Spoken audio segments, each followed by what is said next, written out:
Hello students, हमने पिछले lecture में किया था एक्सरसाइज 1.2 जिसमें आपने क्या निकाला था, एचसीएफ और एलसीएम निकाला था। आज हम करने वाले हैं एक्सरसाइज 1.3। ठीक है, बट उससे पहले कुछ एक बेसिक चीज़ें हैं जो उसमें यूज़ होने वाली हैं क्वेश्चंस में, वो देखिए क्या है।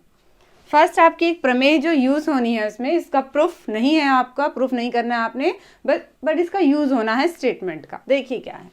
मान लीजिए P एक अभाज्य संख्या है। हम भाज्य अभाज्य के बारे में पढ़ चुके हैं, हमें पता है अभाज्य संख्या क्या होती है, जो सिर्फ एक और खुद की टेबल में ही भाग होती है। ठीक है, मान लीजिए P एक अभाज्य संख्या है। यदि P a के वर्ग को विभाजित करती है तो P a को भी विभाजित करेगी, जहां a क्या है, धनात्मक पूर्णांक है, पॉजिटिव इंटीजर, कोई प्लस का नंबर है, नेचुरल नंबर प्लस के ही होते हैं, प्लस का कोई नंबर है a। अगर कोई अभाज्य संख्या उस नंबर के वर्ग को भाग करती है ना, तो उस नंबर को भी करेगी। फॉर एग्जाम्पल, अगर मैं कह दूं कि दो एक अभाज्य संख्या है, अगर 2 100 को भाग करती है, यानी कि 100 अगर 10 के वर्ग को भाग करता है तो 2 10 को भी भाग करेगा ना 5 पे। ठीक है, क्या कहना चाह रही है, अगर कोई अभाज्य संख्या किसी नंबर के वर्ग को भाग करती है तो वह अभाज्य संख्या उस नंबर को भी भाग करेगी। ये प्रमेय जो है, इसकी स्टेटमेंट आपकी आने वाले क्वेश्चंस में यूज होनी। दो इंपॉर्टेंट चीजें और हैं, क्या देखिए, किसी परिमेय संख्या और किसी अपरिमेय संख्या। तो थोड़ा सा हम परिमेय और अपरिमेय संख्याओं को देख लेते हैं क्या होते हैं। सिंपल सी बात है, किसी भी अभाज्य संख्या को अगर हम वर्गमूल में लिखें तो वो क्या बन जाएगी, आपकी अपरिमेय संख्या। अभाज्य संख्याएं क्या होती हैं, 2 3 5 7, वर्गमूल 2 वर्गमूल 3 वर्गमूल 5 वर्गमूल 7, ये सारी कैसी हैं, आपकी अपरिमेय संख्याएं हैं। इनके अलावा अगर मान लो आपने वर्गमूल 4 कर दिया तो 4 का वर्गमूल तो 2 हो गया, 2 को हम लिख सकते हैं 2/1, तो वो कैसी बन जाएगी, आपकी परिमेय संख्या। अपरिमेय संख्याएं होती हैं अभाज्य संख्याओं का वर्गमूल। ठीक है, देखिए जरा ये क्या कहना चाह रहा है। किसी परिमेय संख्या और किसी अपरिमेय संख्या का योग या अंतर हमेशा अपरिमेय संख्या होता है। हम परिमेय संख्या ले ली हमने, ठीक है, आप 8 ले लीजिए, 8 एक परिमेय संख्या है, क्योंकि हम 8 को 8/1 लिख सकते हैं। ठीक है, इसमें अगर हम जोड़ें कोई भी अपरिमेय संख्या, ठीक है, तो ये जुड़ेंगे नहीं, ये ऐसे ही रहेगा, और जी ये क्या है, आपके पास अपरिमेय संख्या आएगी। ठीक है, दूसरा क्या है, अंतर। अगर ये प्लस की जगह क्या हो, माइनस होगा, तब भी ये संख्या पूरी क्या है, आपके पास अपरिमेय। ठीक है, नेक्स्ट क्या है, किसी परिमेय संख्या और किसी अपरिमेय संख्या का गुणनफल या भागफल भी हमेशा अपरिमेय होता है। अगर मैं 8 को गुणा करूं 8 वर्गमूल 5 से, तो बस ज़्यादा से ज़्यादा इसको ऐसे लिख सकते हैं, गुना तो इनकी होगी ही नहीं, अगेन ये आपके पास क्या है, अपरिमेय संख्या है। ऐसे ही अगर 8 के बटे में करें तो ये भी क्या है, आपके पास अपरिमेय संख्या है।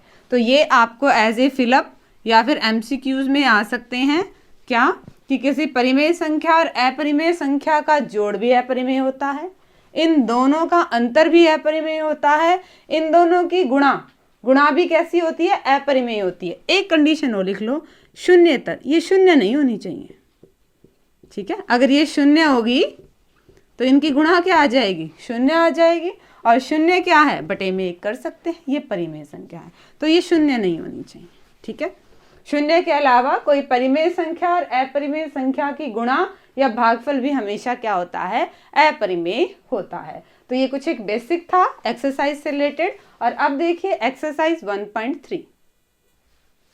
हाँ जी स्टूडेंट्स, एक्सरसाइज 1.3 हम स्टार्ट कर रहे हैं, और ये है क्वेश्चन नंबर फर्स्ट। पहला प्रश्न क्या है क्वेश्चन, सिद्ध कीजिए कि वर्गमूल 5 एक अपरिमेय संख्या है। डेफिनेशन से मैंने बताया आपको कि अभाज्य संख्या को वर्गमूल में लिख दें तो ये क्या बन जाएगा, अपरिमेय संख्या। अब इसी ही चीज को हमने प्रूव करना है कि ये क्या है, अपरिमेय संख्या है। तो कैसे प्रूव करेंगे, सॉल्यूशन देखिए, हम करेंगे इसे बाय मेथड ऑफ कंट्राडिक्शन, इसका उल्टा मान लेंगे। ठीक है, और बाद में कह देंगे कि हमने गलत माना था और हम अपना प्रूफ पे पहुंच जाएंगे। हम क्या मानते हैं, माना वर्गमूल 5 एक परिमेय संख्या है, परिमेय संख्या है। ठीक है, क्वेश्चन को देखिए। क्वेश्चन में हमने क्या करना था, वर्गमूल 5 को हमने अपरिमेय संख्या साबित करना था, बट हमने माना क्या है कि ये परिमेय संख्या है। परिमेय संख्या है तो हम इसे बटे में लिख सकते हैं। हमने इसे बटे में लिख दिया, जहां पर ये क्या है, P और Q सह अभाज्य हैं, सह अभाज्य संख्याएं हैं। मतलब ये सिंपलेस्ट फॉर्म है, ये दोनों आगे किसी टेबल में कट नहीं सकते। मान लो ये ऐसे नहीं है, ऐसे नहीं है, ये बिल्कुल सिंपलेस्ट फॉर्म में है, ये तो 2/1 हो गया। ठीक है, यानी कि आगे ये कट नहीं सकती, ये सह अभाज्य संख्याएं हैं, ये दोनों किसी भी टेबल में भाग नहीं होंगी एक के अलावा। इन दोनों का कॉमन फैक्टर जो हम HCF निकालते आए ना वो 1 है। ये संख्याएं ऐसी हैं। ठीक है, अब हम इसको हल करते हैं। कैसे हल करेंगे, वर्गमूल हटाएंगे, दोनों तरफ वर्ग करने पर, वर्ग करने पर हम वर्ग करते हैं, वर्गमूल 5 का भी और P बटे Q का भी। अब वर्गमूल 5 2 से वर्गमूल का मान 1/2 होता है, ये तो कट गया 5। यहाँ पे क्या आएगा, P का वर्ग बटे में Q का वर्ग। अब मैं इसकी आर पार गुना करूं, आर पार गुना करने पर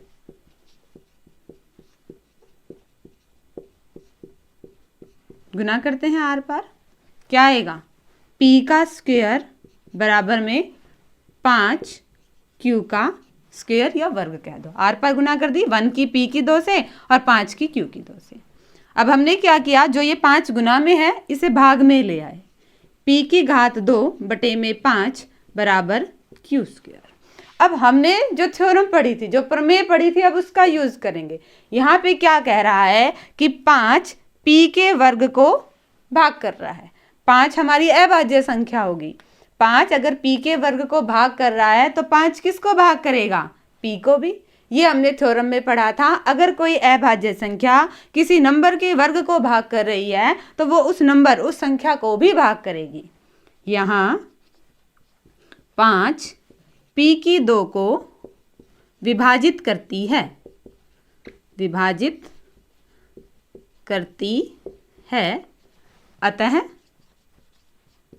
जो 5 है वो P को भी भाज करेगी, P को भी विभाजित करेगी, विभाजित करेगी।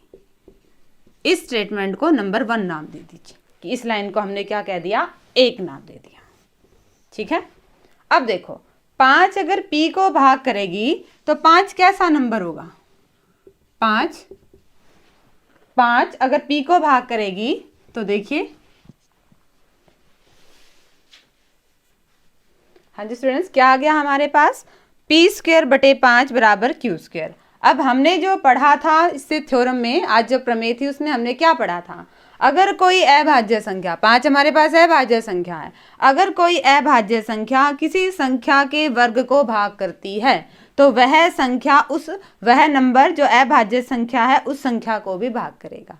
अगर 5 P की 2 को भाग कर रही है तो 5 P को भी भाग करेगी। लिख दें, यहाँ 5 P की 2 को विभाजित करती है, विभाजित करती है, अतः 5 क्या करेगा, P को भी विभाजित करेगा, विभाजित करेगा। यानी कि P किससे भाग होगा, 5 से भाग होगा। अगर P 5 से भाग होगा तो कोई ना कोई नंबर आएगा, मान लिया R है वो नंबर, माना, तो यहां से P का मान क्या आ गया, 5 भाग में है, दूसरी साइड ले जाइए गुणा में, 5 R आ गया। P का मान, इसे नाम दे दीजिए समीकरण 1, इसे नाम दे दीजिए समीकरण 2। P का मान समीकरण 1 में रखने पर, 1 में रखने पर, रखिए जरा, क्या है आपके पास? समीकरण 1 क्या है? पी स्क्वायर पी का वर्ग बराबर 5 क्यू का वर्ग, पी का वर्ग बराबर 5 क्यू का वर्ग रखेंगे। हम पी की जगह क्या रखेंगे? 5r। हल करेंगे, 5 की 5 से गुणा 25, r की r से गुणा r स्क्वायर।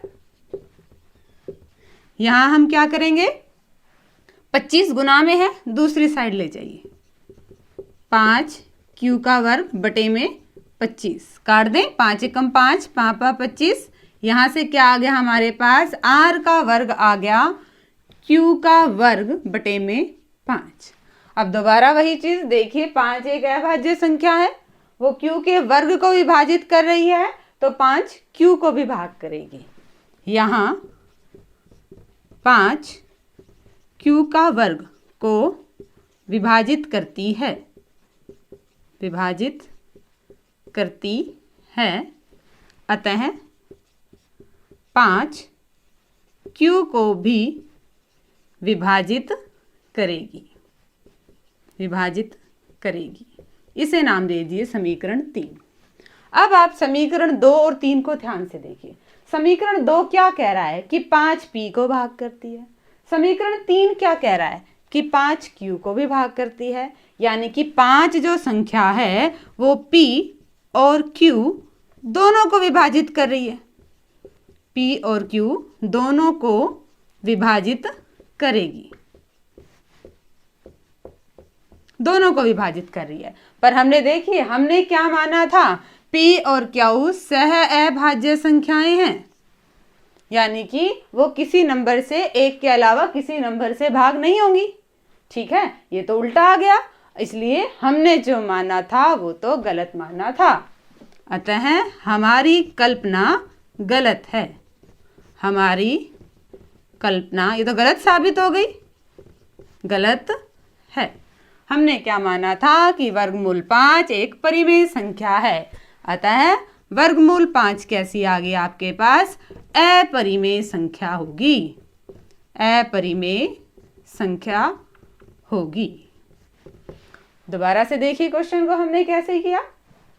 हमें सिद्ध करना था कि वर्गमूल 5 एक अपरिमेय संख्या है, हमने उल्टा मान लिया। हमने कह दिया कि वर्गमूल 5 एक परिमेय संख्या है, और हम जानते हैं कि परिमेय संख्या को हम बटे में लिख सकते हैं, और हमने बटे में ऐसी संख्या लिखी है कि ये जो p और q है ना, सह अभाज्य है, यानी कि और आगे कट नहीं सकते ये। ठीक है, इनका HCF 1 है। ठीक है, सिंपलेस्ट फॉर्म में है, ये आगे कट नहीं सकते, p और q सह अभाज्य संख्याएं हैं। फिर हमने वर्ग किया, वर्गमूल हटाने के लिए आर पार गुना की, और 5 को p स्क्वायर के नीचे लेके आए। क्यों? क्योंकि हमने हमारी प्रमेय यूज करनी है। प्रमेय क्या थी? अगर कोई अभाज्य संख्या किसी संख्या के वर्ग को विभाजित करता है तो वो उस संख्या को भी विभाजित करेगा। यहाँ पे 5 p के वर्ग को विभाजित कर रहा है, तो 5 p को भी विभाजित करेगा। अब 5 p को विभाजित करेगा मतलब कोई ना कोई नंबर तो आएगा ही। हमने मान लिया r आया कि p ने 5 p को हमने जब 5 से भाग किया तो कोई नंबर आया, इसकी भी r पार गुना कर दी, p का मान क्या आ गया? 5r। ये मान रखा हमने समीकरण 1 में, और जब इसको हल किया तो हमारे पास क्या आ गया? देखो, समीकरण 1 क्या था? p का वर्ग बराबर 5 q का वर्ग। p का मान रखा, वर्ग किया, 25 गुना में था, भाग में लेके गए और हल किया तो क्या आ गया हमारे पास? कि 5 q के वर्ग को भी भाग कर रहा है। अब फिर हमने हमारी प्रमेय लगाई कि 5 अगर q के वर्ग को भाग कर रहा है तो 5 q को भी भाग करेगा। अब 5 एक ऐसा नंबर आ गया जो p को भी भाग कर रहा है और q को भी भाग कर रहा है, यानी कि ये नंबर 5 से कट जाएंगे। बट हमने तो कैसे माने थे? सहभाज्य माने थे, यानी कि ये किसी से कटेंगे नहीं। इसलिए हमने क्या माना? हमने तो गलत मान लिया कि वर्गमूल 5 एक परिमेय संख्या नहीं है, ये अपरिमेय संख्या है। ठीक है, ये आपका था एक्सरसाइज 1.3 का पहला क्वेश्चन। ये इंपॉर्टेंट क्वेश्चन है, इसकी जगह कुछ और भी आ सकता है। वर्गमूल 5 की जगह वर्गमूल 3 आ जाएगा। सेम प्रोसीजर है, सेम स्टेप करने हैं आपने, ऐसे ही मानना है और ऐसे ही सिंप्लीफाई करना है। जहां जहां 5 है वहां 3 हो जाएगा, वर्ग आ रहा है वहां पे 9 हो जाएगा। ऐसे ही 2 का, ऐसे ही 7 का, जितनी भी आपकी अपरिमेय संख्या है हर एक को हम ऐसे प्रूव कर सकते हैं। ये था एक्सरसाइज 1.3 का फर्स्ट क्वेश्चन। और अब देखिए आगे के प्रश्न। हाँ जी स्टूडेंट्स, नेक्स्ट क्वेश्चन देखिए क्या है। एक्सरसाइज 1.3 का सेकंड क्वेश्चन। सिद्ध कीजिए कि 3 + 2 वर्गमूल 5 एक अपरिमेय संख्या है। हम इसका हल करेंगे। शुरुआत हम वैसे ही करेंगे जैसे पिछले क्वेश्चन में की थी। माना हम इसको उल्टा मानेंगे। माना 3 + 2 वर्गमूल 5 एक परिमेय संख्या है। कैसी संख्या है? परिमेय संख्या है। परिमेय संख्या है तो हम इसे बटे में लिख सकते हैं। 3 + 2 वर्गमूल 5 बराबर a बटे में b, जहां a और b सह अभाज्य पूर्णांक है। ठीक है, अब इसको हल करते हैं। हम क्या करेंगे? हमने क्या करना है, हल करते टाइम आपने एक बात जरूर ध्यान में रखनी है कि जो वर्गमूल वाली संख्या है ना, उसको आपने एक तरफ रखना है और बाकी सबको दूसरी तरफ ले जाना है। तो 3 प्लस का है, दूसरी तरफ ले जाएंगे तो 3 किसका हो जाएगा? माइनस का। 2 वर्गमूल 5। अब ज्यादा से ज्यादा हम इसको क्या हल कर सकते हैं? बटे में 1 लगाकर हमने लघुत्तम ले लिया, b ही आएगा। b को b से भाग करेंगे 1 और 1 की a से गुना a। b को 1 से भाग करेंगे b और b की 3 से गुना 3b। ठीक है, हमने सिर्फ वर्गमूल 5 रखना है। ये 2 गुना में है, इसको भी हटा देंगे। 2 गुना में है, बराबर के निशान से दूसरी तरफ जाएगा तो ये क्या हो जाएगा? भाग में हो जाएगा। बस, अब इससे ज्यादा ये हल हो नहीं सकता। देखिए जरा, ये क्या थे हमारे पास? पूर्णांक ही थे। ठीक है, सह अभाज्य पूर्णांक ही थे। अब कुछ भी यहाँ पे नंबर आ जाए, ये संख्या बटे में ही रहनी है। और जब संख्या बटे में ही रहनी है तो वो कैसी रहेगी आपके पास? परिमेय संख्या। अब ध्यान से देखिए, ये तो है आपके पास परिमेय संख्या और हमें पता है वर्गमूल 5 कैसी है? अपरिमेय संख्या है ना। अब ये दोनों बराबर तो हो नहीं सकती। ठीक है, यानी कि हमने जो माना था ये हम गलत मानते आ रहे हैं। ये परिमेय ना हो के कैसी संख्या है? अपरिमेय संख्या है। इसको लिखेंगे कैसे? a - 3b, क्योंकि a - 3b बटे में 2b एक परिमेय संख्या है। एक परिमेय संख्या है तो इसके अकॉर्डिंग क्या होगा? बराबर तो तभी होंगी जब ये भी परिमेय होगी। इसका मतलब वर्गमूल 5 भी एक परिमेय संख्या होगी। परिमेय संख्या होगी। परंतु हम जानते हैं कि वर्गमूल 5 एक अपरिमेय संख्या है। एक अपरिमेय संख्या है। अतः हमारी कल्पना गलत है। हमारी कल्पना गलत है। जो हमने माना था वो गलत है। और हमने माना क्या था? माना था कि ये एक परिमेय संख्या है। अतः 3 + 2 वर्गमूल 5 3 + 2 वर्गमूल 5 एक अपरिमेय संख्या है। एक अपरिमेय संख्या है। ये आपको लिखना है। ठीक है, कैसे किया हमने? दोबारा देख लीजिए। हमने प्रूव क्या करना था? सिद्ध करना था कि 3 + 2 वर्गमूल 5 एक अपरिमेय संख्या है। हमने मान लिया परिमेय है। परिमेय है तो इसे हम बटे में लिख सकते हैं। और बटे में आना है नंबर कैसे हैं? सह अभाज्य हैं और पूर्णांक हैं। ठीक है, फिर हमने क्या किया? हमने हल किया इस तरह से कि हमारे वर्गमूल की संख्या एक तरफ आ जाए और बाकी सारी एक तरफ आ जाए। अब ये संख्या हमें साफ साफ दिख रही है कि बटे में है, p/q की फॉर्म में होती है। और जो संख्या बटे में है वो कैसी होती है? परिमेय होती है। अब इसके बराबर वाली भी परिमेय आ गई, पर हम जानते हैं कि वर्गमूल 5 तो कैसी है? अपरिमेय है, क्योंकि हमने पढ़ा है कि अभाज्य संख्या का वर्गमूल कैसा होता है? अपरिमेय होता है। इसलिए ये तो हमने सारा गलत कर दिया। हमने गलत कहाँ से किया? जहाँ से हमने माना गलत। और हमने माना क्या था? कि ये परिमेय है। ये परिमेय ना हो के ये कैसी संख्या है आपके पास? अपरिमेय संख्या है। देखो, तो आप चाहे यहाँ पे सिंपली भी कर सकते हो।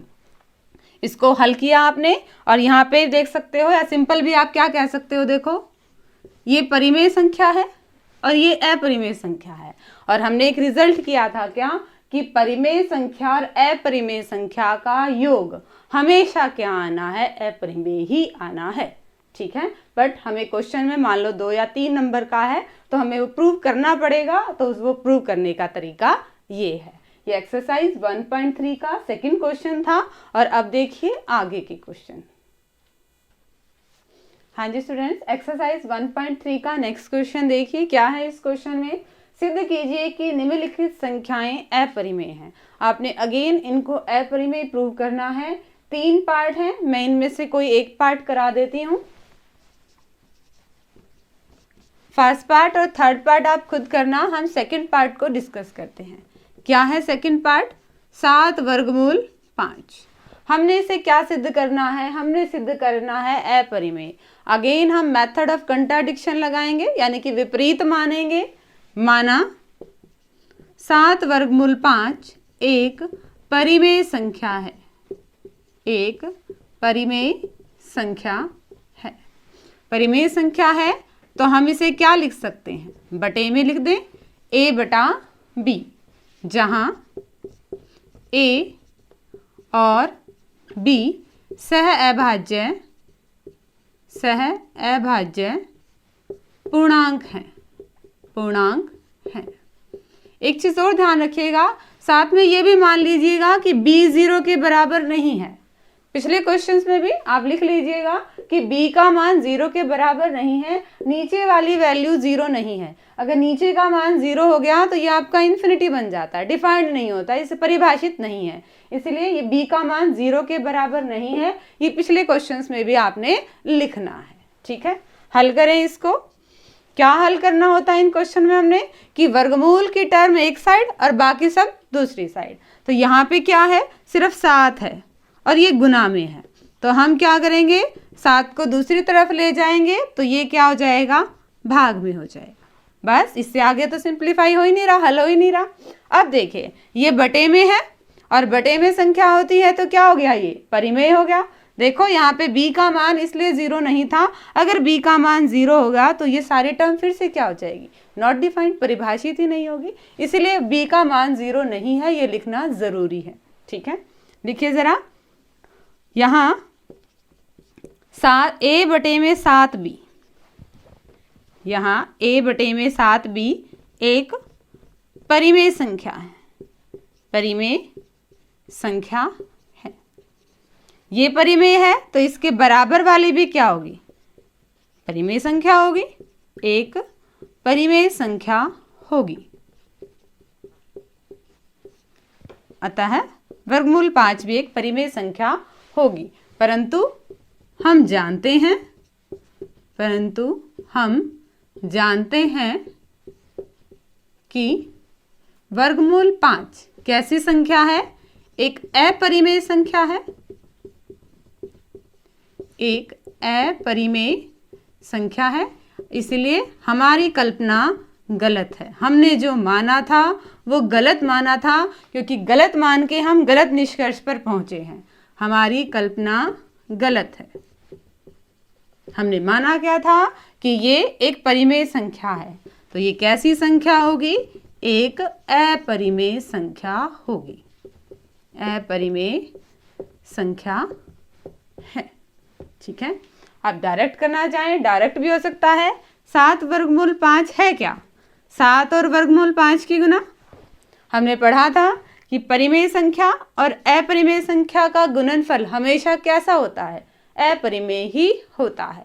अगर MCQs छोटे प्रश्न में आता है तो आप डायरेक्ट आंसर लिखेंगे, अगर ज़्यादा मार्क्स का आता है तो you have to simplify this, आपको इसका ऐसे ही लिखना पड़ेगा। ठीक है, होप कि आपको आज की एक्सरसाइज 1.3 अच्छे से समझ में आई होगी। क्वेश्चंस को सॉल्व करके देखिए, बार बार करेंगे तो आपको अच्छे से कॉन्सेप्ट क्लियर होगा। Okay students, thank you.